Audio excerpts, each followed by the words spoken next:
I don't even really like to be the center of attention. I don't really want to be the one on camera. I don't overly enjoy talking about myself. That's why I like talking about gear. That's why I like talking about, I don't know, other things. But at the same time, I realized that people got to know who I am. They got to know what I'm about. They have to know what my values are. I can't just be, I don't know, a stranger. I have to show who I really am, right? So, yeah.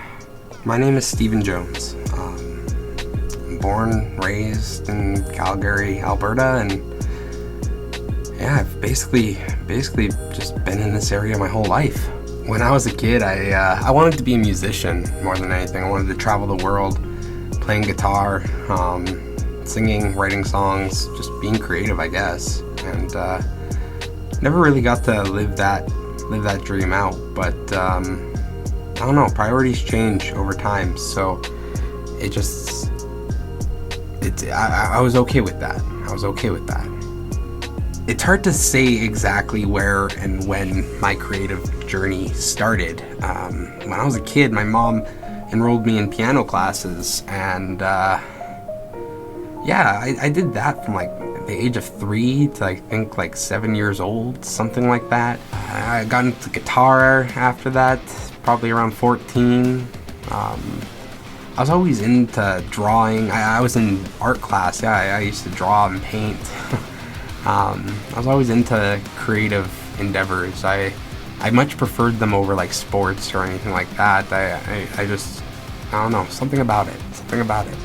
In high school, I took a media arts class, and that's where I learned manual photography, and I learned on a Canon Rebel T1i.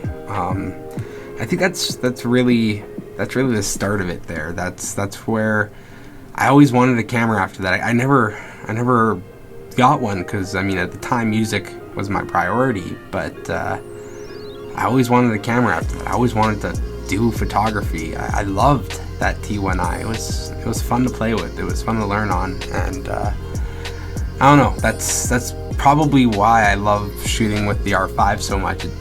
It brings me back to that, right? The menus are still kind of similar, and it still has that feel, that nostalgia factor to it. I don't know. It's inspiring to me.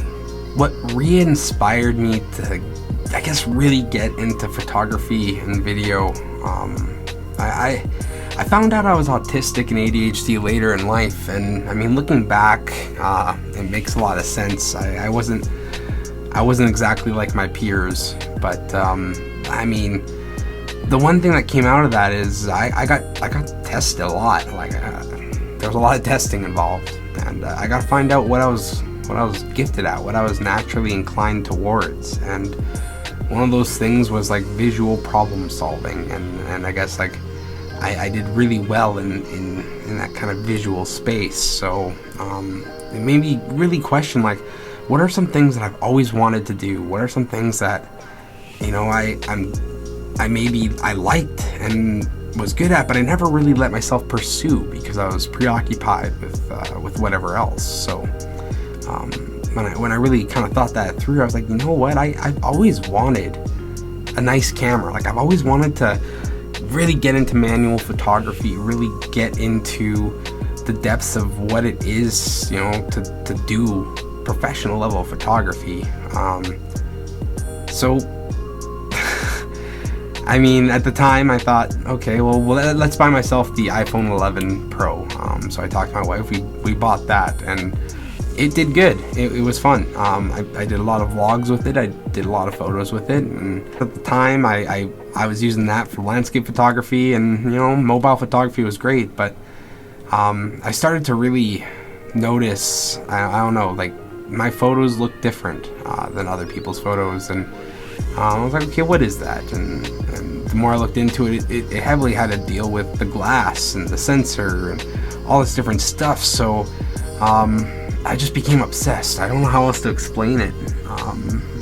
Something that comes with being autistic and ADHD is this level of obsession, this level of needing to just, I don't know how to explain it, but I obsessed over it. Day, night, my entire day, I was just thinking, photography, how can I be better? How can I do better? How can I grow as an artist? How can I don't know, how can I one up myself, you know? And I think that's the beautiful thing about art in general, music, photography, video, whatever you do, dancing, I don't know. There's always another level. There's always somewhere else to go. It doesn't stop. It's like this forever goal that, I don't know, it's just fun. You don't have to think about ending. You don't have to think about an end goal. You don't have to think about, you know, you just keep doing, and you do for the sake of doing. You create for the sake of creating. It's this flow state, and that flow state, it's the closest thing I can find on this earth to like happiness or joy. It's peace at the very least. I think at the root of everything I do, I'm really just questioning and battling this sense of, I guess, existential dread. Since I was a kid, I've always been very aware of not just my own mortality, but the mortality of those around me.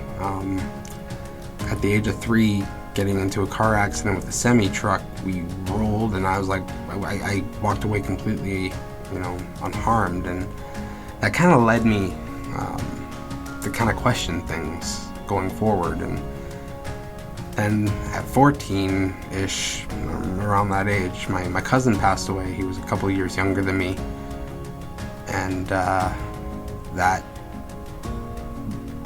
kind of just piled on to the questions. So at the root of everything I do, I'm kind of exploring that, I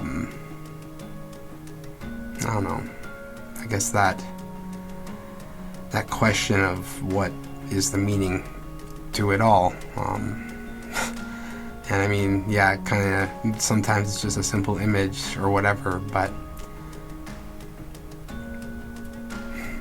exploring, traveling, creating these images, these moments that, I don't know, they express what life is about, right? Whether it's my nephew playing, whether it's an incredible, beautiful landscape, you know, just something that's naturally just beautifully there. You're showing what life is about, and I think that's what it's really about for me as a visual artist. It's representing life, and the beauty that lies within it.